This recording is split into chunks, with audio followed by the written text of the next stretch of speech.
Aujourd'hui,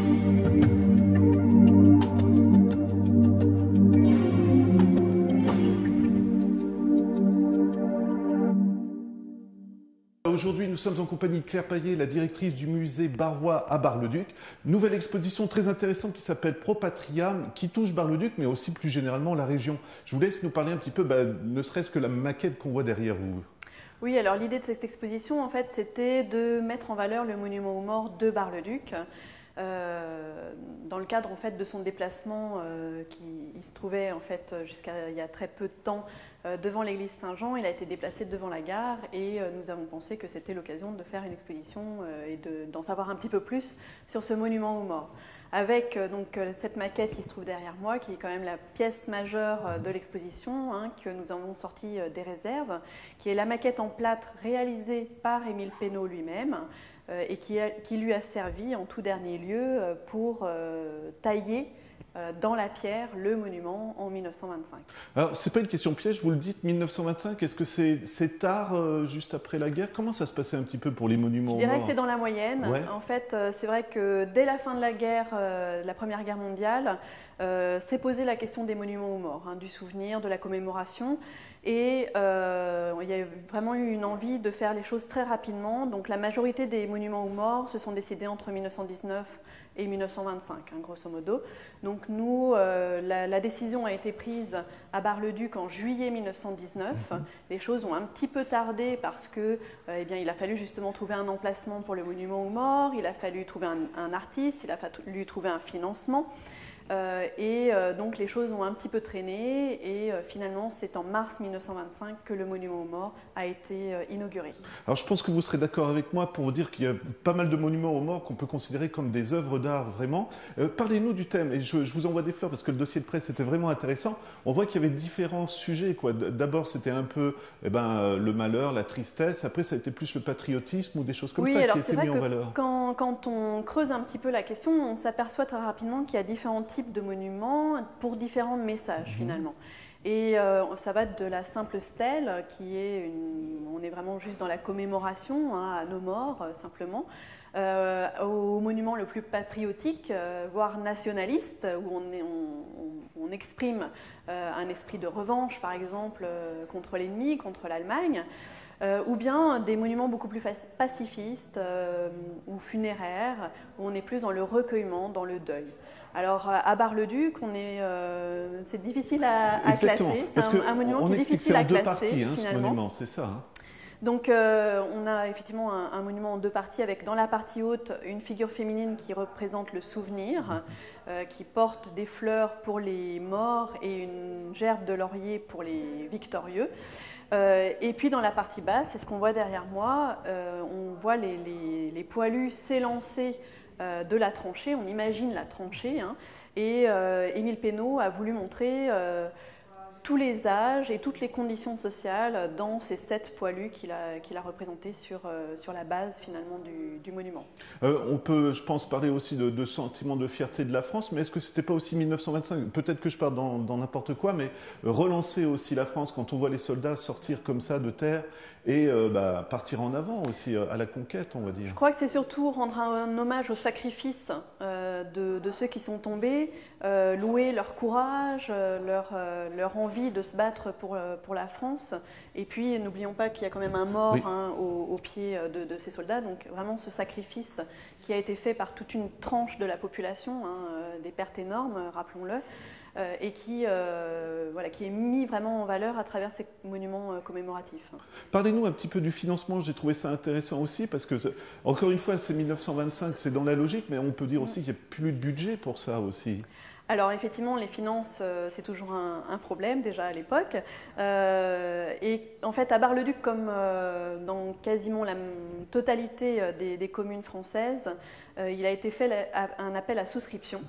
Donc dès 1921, le maire lance un appel à souscription. Donc on a une affiche par exemple qui montre cet appel.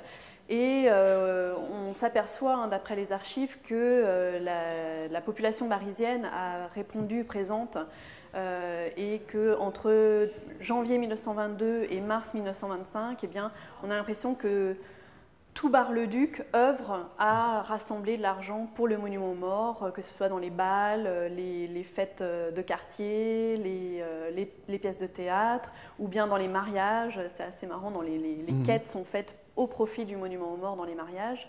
Donc c'est vraiment un élan de la population pour ce monument. Et cette souscription a permis de rassembler 115 000 francs.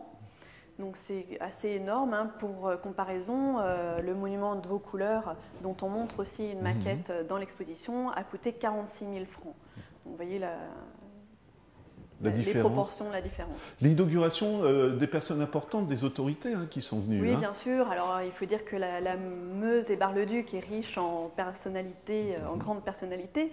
Donc effectivement, le jour de l'inauguration, eh bien, Raymond Poincaré était présent, André Maginot était présent, aux côtés du préfet, du maire, du président des anciens combattants, etc., etc.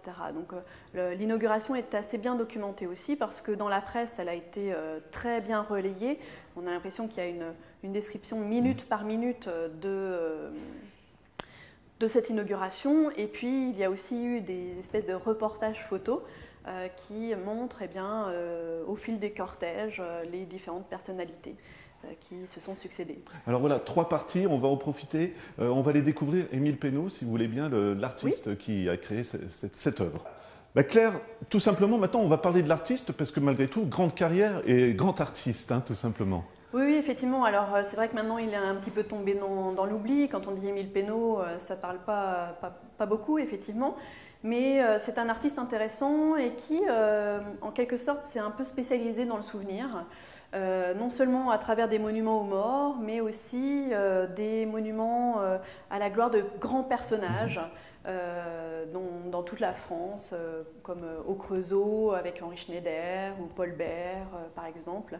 Donc un artiste sensible, on a l'impression, à la question du souvenir.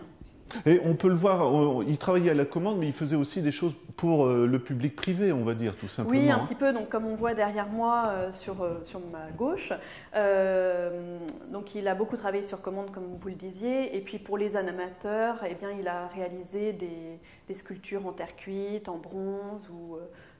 enfin, c'est principalement en terre cuite et en bronze. C'est intéressant. Alors, je reviens au monument aux morts parce que, encore une fois, dans votre dossier de presse, vous le citez. On voit qu'il y a quand même un travail. C'est une commande, d'accord, c'est un monument aux morts et sans être méchant, il y en avait partout, mais il y a quand même une réflexion aussi sur ce qu'on va montrer à chaque fois. Oui, parce que l'intérêt des communes, c'est aussi de se démarquer en quelque sorte. Alors, Bar-le-Duc est quand même assez étonnant parce qu'ils n'ont pas organisé de concours.